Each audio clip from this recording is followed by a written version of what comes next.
Hey everybody, how's it going? Christian from Treasure Town here, and I'm really excited. We've got Drew Haddock from Acousha Collectibles.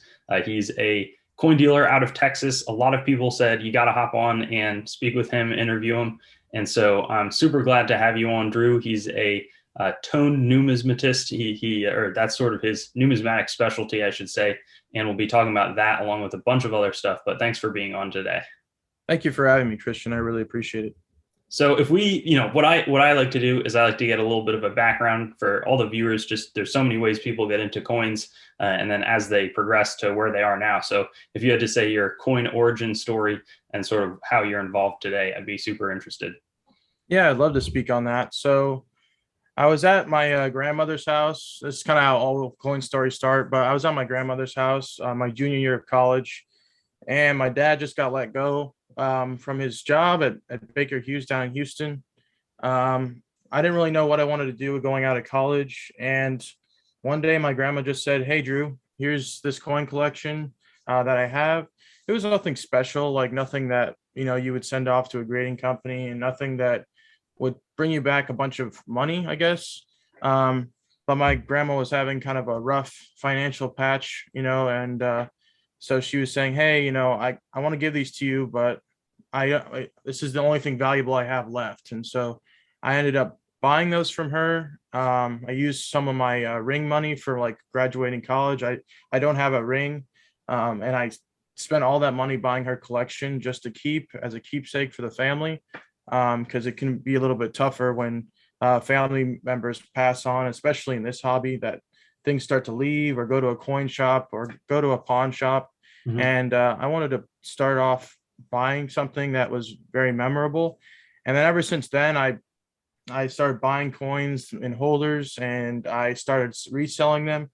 And then as soon as everything started to come up, the market started to come up, and um, I really stopped buying coins. And then as soon as the pandemic started, like no school was happening, I was on a vacation for spring break, and I said, you know what, like I want to start collecting coins, but how can I do that as a college student?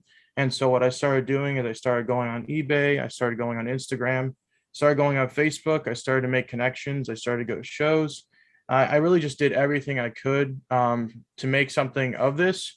And going back to when my dad was let go, I just didn't want to be that person. I didn't want to work for someone for 15 years or work for them for half my life and say, "Okay, Drew, it's, thank you for working for us. Grab your stuff and you're out of here." Like for me, I I just don't want to ever have that day in court, if that makes sense.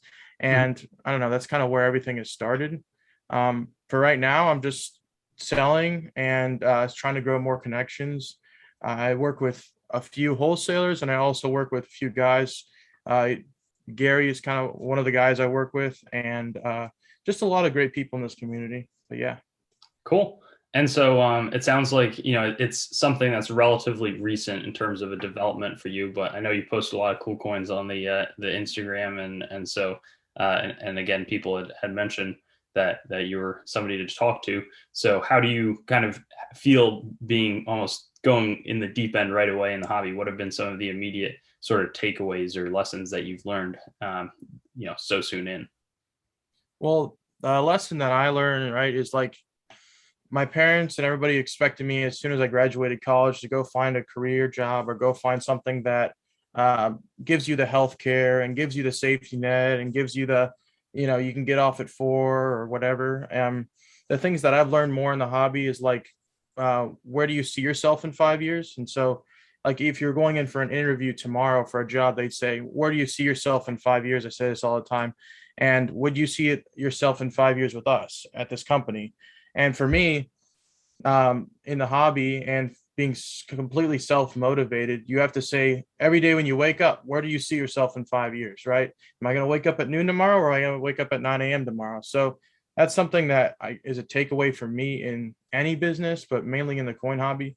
Do you see yourself owning a shop in 5 years? Do you see yourself making less money than you do now in 5 years? Right. So it has to be a constant mind game, or that's not really a mind game, but kind of a focus that if you want to make something of yourself, if you want to do something that alters your life for the good. That's kind of where I see myself in the coin hobby. Another lesson that I really have caught on to is just people just shooting straight with me. Like I was speaking about Gary earlier, or speaking about another dealer. Like we all have to make money. We all have to please customers. We all have to do things to uh, make the business flow. And so sometimes it's just easier, instead of making something, making something difficult. People just say, "Hey, that's not for me," or "Hey, this is for me." And the thing about the community and about shows and about dealers is that the more we work together, the more we thank each other, the more we're encouraging of each other, the better it is for all of us. And so that's a few takeaways I have about the coin business and about where I am. Awesome. No, that's great. And I think the working together part, that's a big thing that I'm really trying to focus on is getting different people on and sort of amplifying a bunch of different voices. And I guess so a few different things. The first that I want to ask is going to be, well, where do you see yourself in 5 years? And then after that, I want to talk about sort of the coin shows experience and sort of what your bread and butter in terms of, got to make a profit if it's selling, maybe it's with the tone coins, maybe it's something else. But first, where you see yourself in 5 years, and then after that, sort of the experience of going to coin shows. Maybe I'll follow up with a more specific question. But So in numismatics in 5 years, my goal is to own like a coin shop in the Houston area. mhm. I think it's a great place for people to collect. I think it's the right market for it. Like I don't know about every other state, but like Texas, people love America. People love numismatics, and I think that there's plenty of business to go around in terms of providing for the people and providing for the customers that are in Houston. So that's kind of where I would see myself in 5 years. Um, the and what was your question kind of about coin shows, Christian? Yeah. So you mentioned some dealers, like the dealership that I worked in when I was starting out in coins. We really didn't go to coin shows. Other people, that's like a huge part. They're mostly only seen at shows and only dealing with other dealers. How much of what you're doing is, you mentioned wholesaling, but how much of your dealing is with other dealers? How much of it is, selling stuff, maybe retail on eBay or through Instagram? And kind of what is the business model, without giving away any trade secrets, but that you're Yeah. currently involved in. So like I would say it's like 50-50 in terms of like I source mainly at shows to Mhm. keep overhead down, and then I sell a lot on Instagram and I sell a lot to wholesalers. So it's kind of like a 50-50 at this point. If I see a good deal or if I see something that a customer or dealer would want, I'd buy it. The thing about dealers is that they have like a designated group where basically if I send CCs to this person, they would pay me more money Mhm. than a collector would, right? Or if I go tomorrow to a show and I buy 25 CCs, right? I could literally sell it to that person for like the highest amount I could. It's a little bit easier because I don't really have the customer base currently to do that. So I would end up selling like one or two or three CCs, and it would take me like a few weeks to do that. Mhm. But the thing that's a little bit easier is that when you work with wholesalers, you can literally just buy it, put it in a box, and you have their sheet of what they would pay, and you send it off. The other part about it is like the other half would be me sourcing and cherry picking and being very specific about what I buy, because I guess the quote that I've been trying to follow is that whenever I put a coin in a package for a customer, it should hurt me, right? And that sounds weird, but it's like if the world burned down tomorrow and that coin was still with me and I haven't sold it, would I be happy with it? Would I be happy with it in my collection? And so sometimes I'm like, I'm buying this toned coin or I'm buying this very unique coin because um, it's going to hurt when I sell it because it's that beautiful or it's that nice. And so it's a win-win because I can I can help the business by selling to wholesalers, but I can also find really beautiful coins to sell to customers that maximize profit, but also, I don't know, it's a more beautiful part of the hobby, I think, because your eye is something that is unique and everyone has their own. And so I really like that part of the business too. So it's a kind of a little bit of a toss up for that. Yeah. Yeah, and I mean it's probably a neat way to understand more broadly the business as well. in terms of interacting with wholesale versus retail type. Maybe we could get into a little bit in terms of the wholesale business model. Sort of what is their end game? You know, they may be paying the highest on CCs. Is that because they have the best network to sell to, or are they marketing it in like a a TV advertisement or a newspaper advertisement, or do they just feel like they have good connections to buyers who are going to buy it?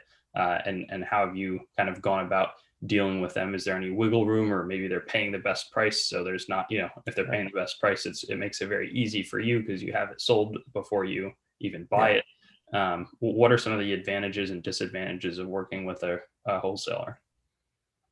So the wholesale part is it's super unique just because the pricing they just like I said, they send you a list and it kind of helps you guide you. So like if I go to a show or if something's hot in the market right now, I'm not sure where they or why or how they form these numbers. I'm thinking maybe they have a contract that nobody else has.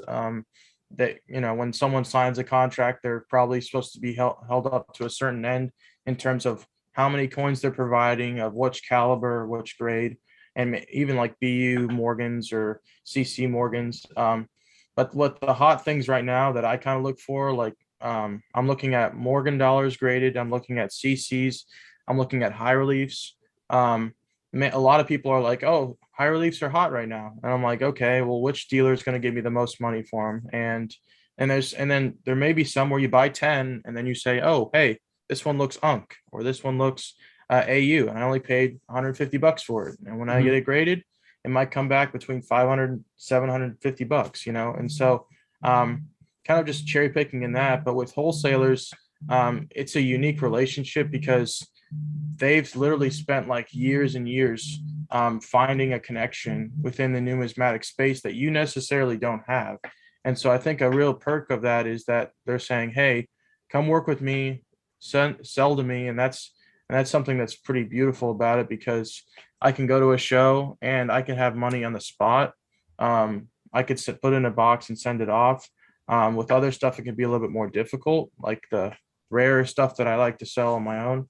Um, but there's a lot of perks about it. I don't really know too many bad parts about selling to wholesalers, other than if you're not developing your own brand within the space, um, you're going to be irrelevant. So, like for me, I'm 23, and if I want to make it till I'm 75, say in the numismatic space, how am I going to stay relevant if I completely sell to wholesalers, right? Mhm. And so I would say a downside of it is like, hey, if I get a batch of CCs, I should try to sell two or three for higher than what I would pay give it to a wholesaler. Or hey, what do you like selling? What do your customers like? Find that also, because if you spend every single day looking out for a wholesaler, um, you are working for someone else, in a sense. And so if you can pair that wholesaling side of things, which is a really great aspect of numismatics, and also what you can find for your customers that they would love and would hold up your business, I think it's just a great combo. But that's a dislike that I have about it. You have to want it for yourself, and if you want to make a little bit of money, or if you want to make a little bit of money for the house, or buy something, or I think wholesaling and selling to wholesalers is a great thing. But like I said, it just depends on where your plan is in the space, and I think that's very important. Yeah, no, I think that makes a lot of sense, and I didn't even anticipate you talking about the branding. I'd like to touch on that after the next question, but I think that it certainly makes a lot of sense to think that through. In terms of these shows, like, is your experience that you can go around, say you have such and such CCs and 21s and high reliefs lined up, are there a lot of dealers that are just unaware of the wholesale possibilities and maybe don't sell enough online where you can sort of clean out a lot of dealers and do pretty well? Or, does that dry up, or maybe, maybe it's a pretty easy Yeah. way to go about it? Well, that's a great question because many dealers, I would say, they buy collections and then they only show up at shows. And so for them, they're like, and then you talk to them and they say, hey, this is just my retirement side gig, or it's my, it's just a temporary thing for me. And I understand that. That's their walk and what they're doing in the numismatic space. But like I said, there's that, and there's the other side of people that come in and say, I know who's going to pay the most. I know who's going to do the most. And so, like, Round Table and a bunch of other people, someone might be buying something for the most, and then they would be sending it to that dealer, and their dealer would be sending it back to them. It's a really, I think Round Table is a good network, and there's also other higher up networks that people pay to get into, Mhm. just so you can meet a lot of connections and help out in the space. But I think that with the guys that are older in the space that don't get on Facebook, don't get on Instagram, um, they only go to shows. I think that when I go up to their table, when's the last time they picked up a gray sheet, or when's the last time they went to Price Guide, or when's the last time they asked the wholesalers what they wanted, or most of the time when I find a good deal, it's that they bought a collection. They don't know where the market is right now because it's always changing. And then I end up buying something for a great deal. And so that's kind of where my bread and butter is at the shows. And it's really helped me. I don't know, it's really helped a lot of us. They make their money also. But if Mhm. everyone was kind of caught up like that, it would be a little bit more helpful for them. But I'm also thankful for the little bit of room that they give me, if that makes sense. Yeah, I mean, definitely they need to move, and they need people who are able to put food on their own table, that are buying Right. from them consistently. So the ecosystem probably is healthy in that sense. Um, Going back to the branding though, I mean, where can people find you, and sort of what type of content do you put out? I've certainly seen some of it, and gotten introduced to you before we said hi to each other here. And Right. then what do you view as the different advantages of different platforms out there for coins that you might have used? So I'm currently using Instagram just because of the time that I currently have. So when I post a picture or post a video, it's kind of you're wanting to paint a story, kind of where a coin would be, or provide it in the best light, or it kind of has to tell its own story while it's being posted. It's not very much of a YouTube thing. YouTube's kind of more rigorous and doing a lot of things with editing and getting people on and research. Um, and so I think that the way to stay competitive in the next few years, even in the next 20 years, like most of the people that we're going to be advertising in 20 years are 50-year-olds now, or 50-year-olds and younger. So um, if you start a business and you start a website and YouTube and Instagram and go fully after it, I think that you will be remain competitive in the next few years. The way I've kind of been doing it as of late, which has been almost like a crutch, has been Instagram. It's been a site that's not of my own, which is something that I think is a flaw with my business that I'm trying to work towards. Um, but with everything that's going on, I think that Instagram is a great place to start. But I would say moving more into a content branded, and if you can spend more time a day trying to invest in a website or invest in a video, just document what you like to do with your business or document things like this. I think that it would start to drive people more to your business and who you are and what you like to do. I even see, like, the Coin Geek, or I see Daniel, or the other guy, I forgot Yeah, what his they're Coin all great. Help You. Yeah, Yeah, yeah, they're great guys, right? But I watch a video and they're like, hey, this is my new inventory I got today, right? Or hey, this just came back from grading, and it'll be on my website, right? Well, I go down, scroll down, I click on it, it's sold, right? And my question was, before YouTube videos, would someone have to walk into their shop and say, let me give you the money for it? Or would they have to eat 13% on eBay for them to buy it? Mhm. Now it's like, I'm going to upload a 5-minute video talking about NGC and the coins that I made.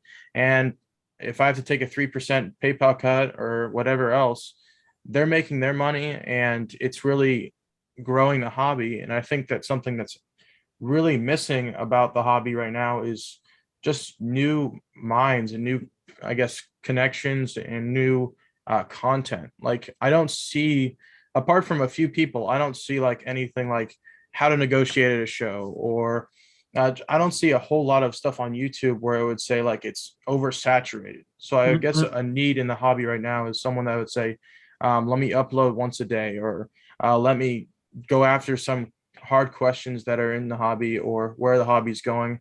And I think interviews like this are extremely important for that.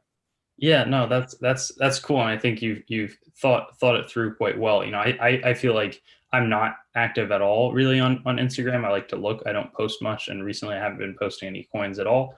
I think the advantage there that I've seen is it seems like more serious collectors are there. And I think some serious collectors are on YouTube too, but the Mm. natural reach of the algorithm means plus, you know, I'm also not making most of my content is not super advanced. I've been trying to get some people who know a ton like this sort of interview, so Right. that we do hit some more, you know, ideally I'm getting more knowledgeable as we go along as well, and talking about interesting things, and Mm. so the YouTube advantage I think is that it really can index in, whereas you know it's tough to like search in and then have Instagram results pop up. I mean the hashtag to some extent, but there's you know it's there's a lot of difference. I'm not active on Facebook. I don't know if you do much over there, and then I'm not in any of the groups. I've heard Roundtable's great. I don't know if Yeah. CTE is still strong, but I guess you know the other thing is that I'm probably going to take a few clips from here. So Mhm. you know, what if I could get your on the spot thought, since you mentioned it, you know, negotiating at a coin show. What do you kind of how do you go about doing that, and what do you think the etiquette is?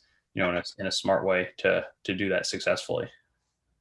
Well, I think that the more knowledge that you have walking into a deal is important. So, the way I kind of structure going to a table and making a decision is like, what does price guide say? What does gray sheet say? What is wholesalers willing to pay me, right? And if you can find somewhere in between what wholesalers can pay you and what a price guide is, right? That's kind of where I walk into things, and I break it down super simple. Like they know the same numbers that I'm going to tell them. And Mm-hmm. so if the more knowledge you know walking into something is very important.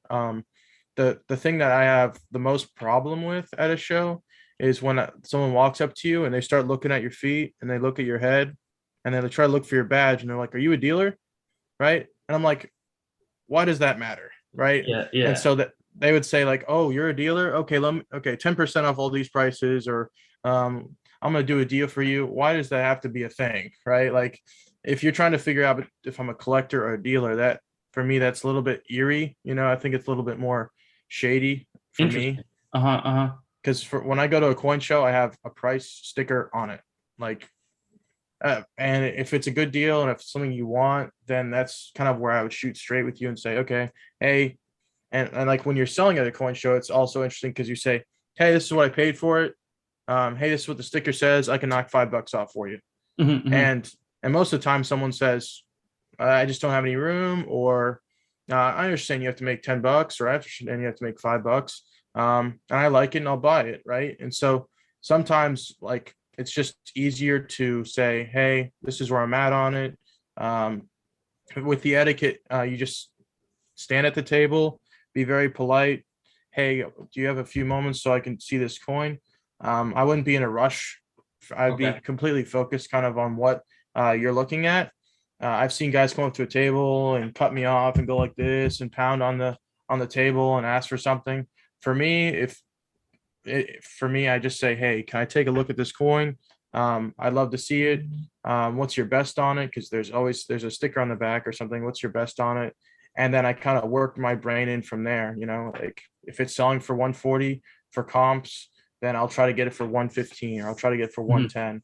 Um, I just try to be very very touchy, and I don't want to be too pushy in terms of getting them to do something. And then when something else pops up and they know that I like it and I pass by, they're like, "Oh, hey, I just picked this up," or "Hey, would you like this?" And I don't know, if you're being your best self and trying to be nice to people and trying to really work with them.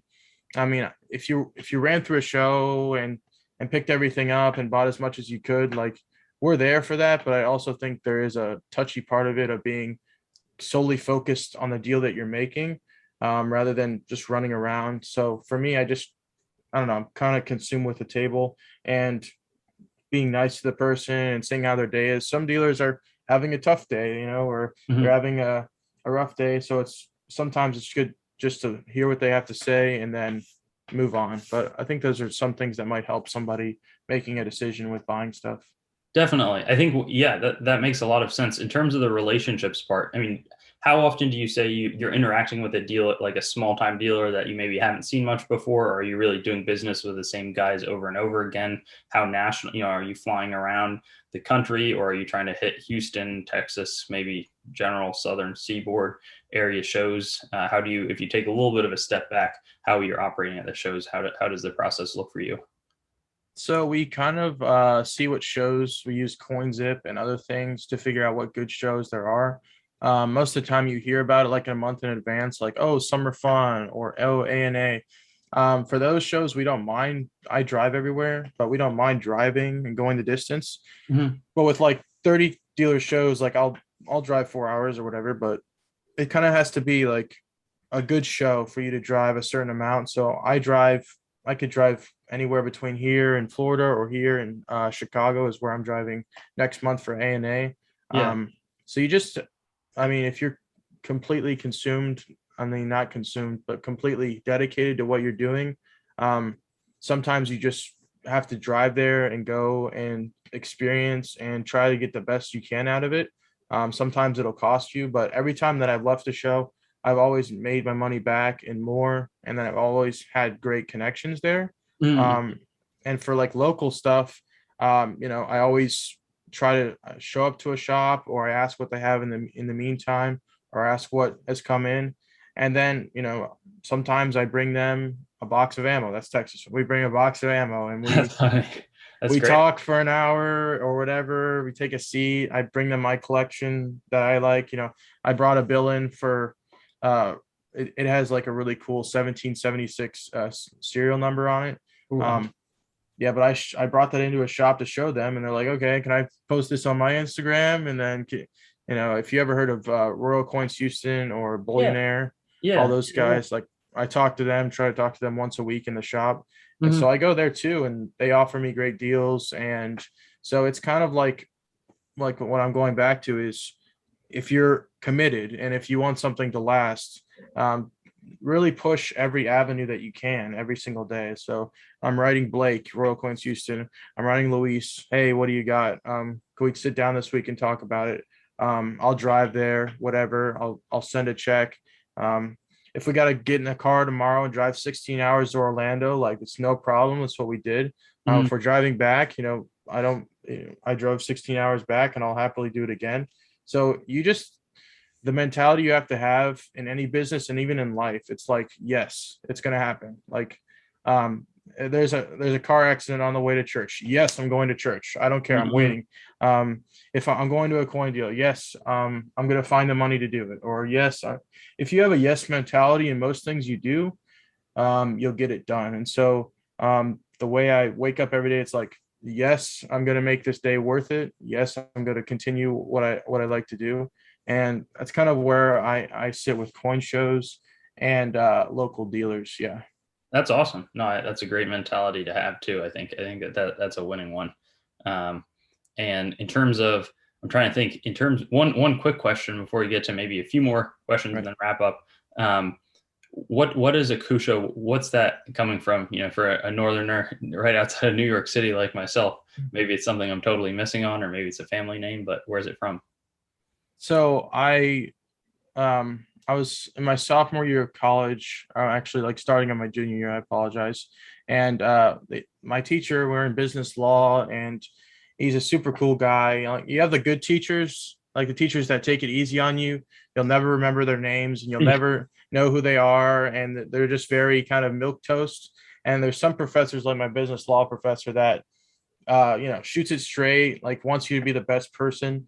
And so he's like, our extra credit this semester, and I thought it was like a big thing, like a 12-page project or something. He's like, go to a dog shelter and spend 3 hours there and see if you can help somebody, right? And so I went to the dog shelter with my mom, and then there was this name of this dog. It's just Akusha, right? And I'm like, Mhm. oh, that's a cool name. Let me look it up and let me figure out the meaning. And he was a really cool dog, and I spent a lot of time with it. And then I looked it up, and there was no definition. There's no name. There was no. So I don't know who made it, who made the name. Um, but I guess when I started selling coins, I had this other. It was like Rainbow Morgan Lover. That was my name on Instagram. Uh-huh. But I kind of wanted to have a. a genesis or a beginning of when my coin business started. And so when I chose Akusha, it was like, this name isn't defined. This name isn't taken from anybody else. This name is something that's completely organic and something that I can build on, and something that when someone says Akusha, where does it pop up in their mind? And so that's kind of where it's kind of a new beginning in terms of a name, and also something that I can build on in terms of a brand. But it was a really, really good experience when I went to the dog shelter. It was really good. That's cool. Wow, that's a great story. And I mean, yeah, that's what Akusha now. Yeah, that's the only thing that's defined. It's like Christian Harch. I'm the only guy in the world who's got that name spelled the way it Right. is. So it's I think that's super cool, and it sticks out too. Not it's easy to pronounce, Right. but easy to get, but it's its own thing. So that's Right. great. I'm going back to one thing that I had some questions on. So you mentioned doing mostly shows. Obviously, if you were opening a coin shop, what do you think that would, what would get you to the point that you would do it? And what are some of the, pros and cons that you would anticipate in the doing a coin shop process? So the pros would be so like I was talking about earlier, if I'm not at a coin show, like when I wake up for a coin show, I wake up at 7:30, get to the show at 8, and I put my head down at midnight, and that's when I stop thinking about coins. And then it's the same thing when I get home, right? So I wake up, I package up my orders, I start sourcing, I start selling, I start figuring out what I'm supposed to do with my business.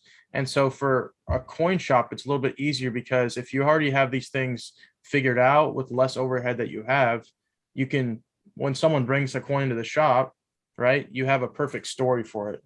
Hmm. And I guess the perfect story mantra that I kind of created is that every coin has its perfect story. So if it has to go to CAC, or if it has to be regraded, or if it has to go to this auction house, or if the best place to sell it is on Instagram, or if the best place to sell it is on eBay. Like I could sell something on eBay $500 more than what I could sell it on Facebook or Instagram for. Every coin kind of has its story. And so with a coin shop, if you already know, if someone starts to bring things to you, it's easier to say, okay, I already know the story for this coin, or I know how this one will sell, or I know how to get rid of this coin if it's not making me any money. And so uh, it would be a little bit easier because you can go home every night saying, I don't have to one source and sell, but I can just sell, right? And sometimes that's a little bit easier because you're not completely thinking about it all the time. Hmm. You can kind of put it in its rightful place in your heart and kind of in your life. And so for me, owning a coin business would be a little bit easier because the sourcing part is going to be held up by that capital infused into it. Um, the real drawback right now of why I'm not doing it is that, one, do I have the customers for it? I don't think so. And Hmm. it's something that will have to grow when you open a coin shop. Not everything's perfect and yet and planned. But also there's like the capital aspect. Like when I was talking to Blake, Royal Coins Houston, he's like, okay, you might have 150 grand a day. Someone walks in, okay, you have 4 grand. That's Yeah. like what are you gonna do? Are you gonna be able to sell that? Are you gonna be able to move it? Um, and so it's some questions that you have to say, like you question yourself and ask yourself about it, and then you plan it out through time and say, okay, I'm ready for this next step, or okay, I need to invest more time here. So it's kind of a growing pain that you have to constantly be looking for. And so the reason why coin shop's 5 years away is because you have to be building on your knowledge of coins. You have to be building on business practices. You have to be building on client lists. You have to be building on what to do with every single coin. And then when you're able to, you can open a coin shop and be building on that. But if someone says, oh, you're in the coin business for a year, let's open a coin shop, I'm like, I don't know anything about coins. Why would I be opening a coin shop? And so you have to be constantly asking yourself, am I ready for this? Or am I ready for this next step? Even if it's not a coin shop, just know yourself and you'll be successful. So, Awesome. No, that's super helpful. I think I'm going to ask you this question and then maybe one more and then we'll wrap up. But where do you see the coin market, and maybe throw in a bold prediction that has to be bold, 10 years from now? How do you think it's going to be evolving? So I think that a lot of where the coin market is based on um, the national debt, but also how much money is being printed. Hmm. Um, the thing about like the thing about when the world tells you, hey, rich men have billions of dollars in their account, and rich men have they save their money and all this stuff, right? And I'm like, so if they're rich, right? If they're a millionaire, billionaire, whatever, and they know that the dollar tomorrow is going to be worth less than it was today, then what are they doing with their money? So they're either buying real estate, they're buying rare collectibles that are going to be appreciating in value. So I think that as people, as this, I guess, presidency continues, I don't agree with who is. I mean, we're on YouTube, so it doesn't matter. But I don't agree with what's happening in this administration. But I do say that if we're going to be printing trillions and trillions of dollars and infusing it into the economy, our dollar is going to be worth less. And when our dollar is worth less and you can buy less, people are going to be pulling out of the stock market.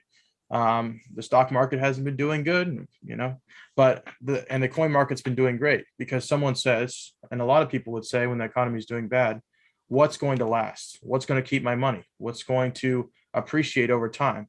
And so I would say, long term for coins, it's going to be on an upward trajectory. Hmm. That's how it's been for since the beginning, really, of coins. It's been on an upward trajectory. But I guess the more damage that people do in the government and mismanagement, and also just where society is going with what they value, I think that even at past coins, there's going to be things like shoes, toys. I mean, it's going to be explosive. It's going to be propping up a large part of our economy because infusing money into the economy is never good. I mean, and that's kind of what we're seeing right now.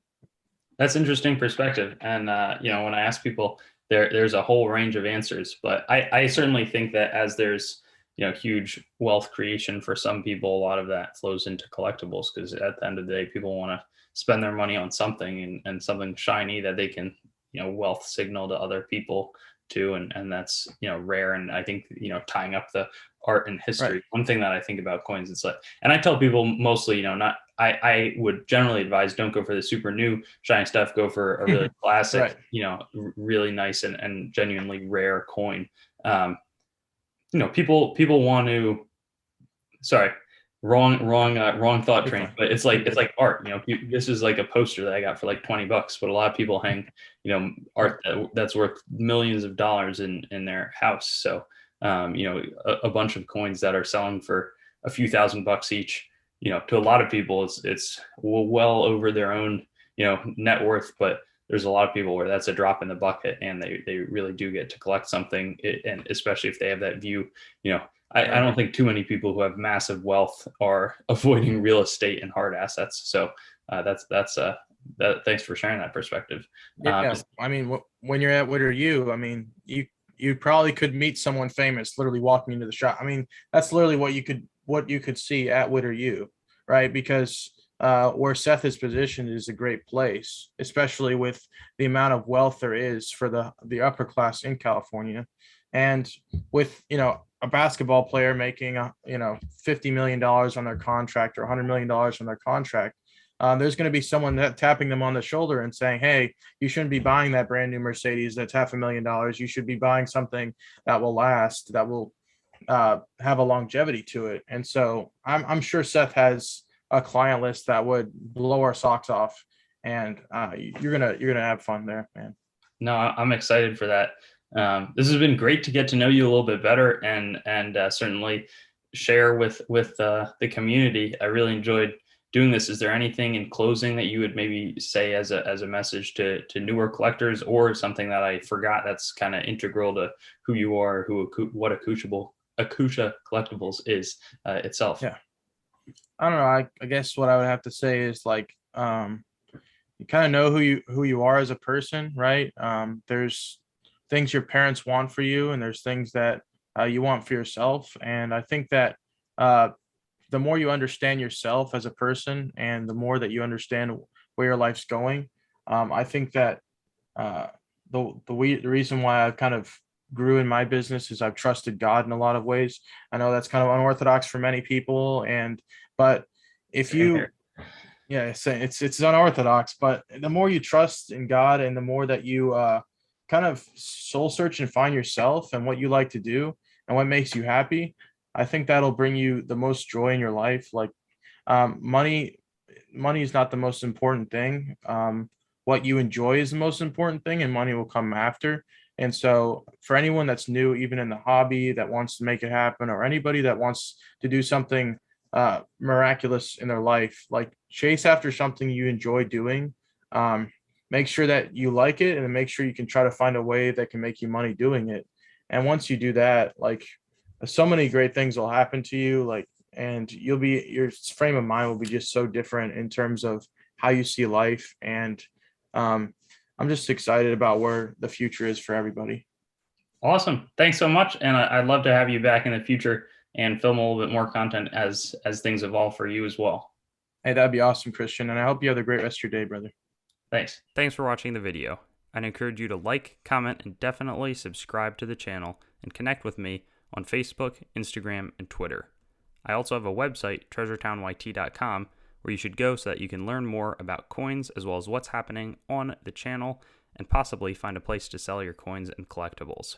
I also want to talk about some of my other projects like coinmeltprice.com, which shows precious metals prices as well as the melt values of coins containing those precious metals, both US and world. I also have coinsmetalscards.com, which will develop into a full marketplace as well as a news source for coins, metals, cards, as the name might suggest. And then treasuretowncoins.com, which long term will be my coin dealing entity separate from the channel. And lastly, whatsthegrade.com, which will be a stickering service for already certified collectibles where you can get a approval or verification of the grade on the holder. Hope you have a wonderful day, and I look forward to seeing you on some of my other videos.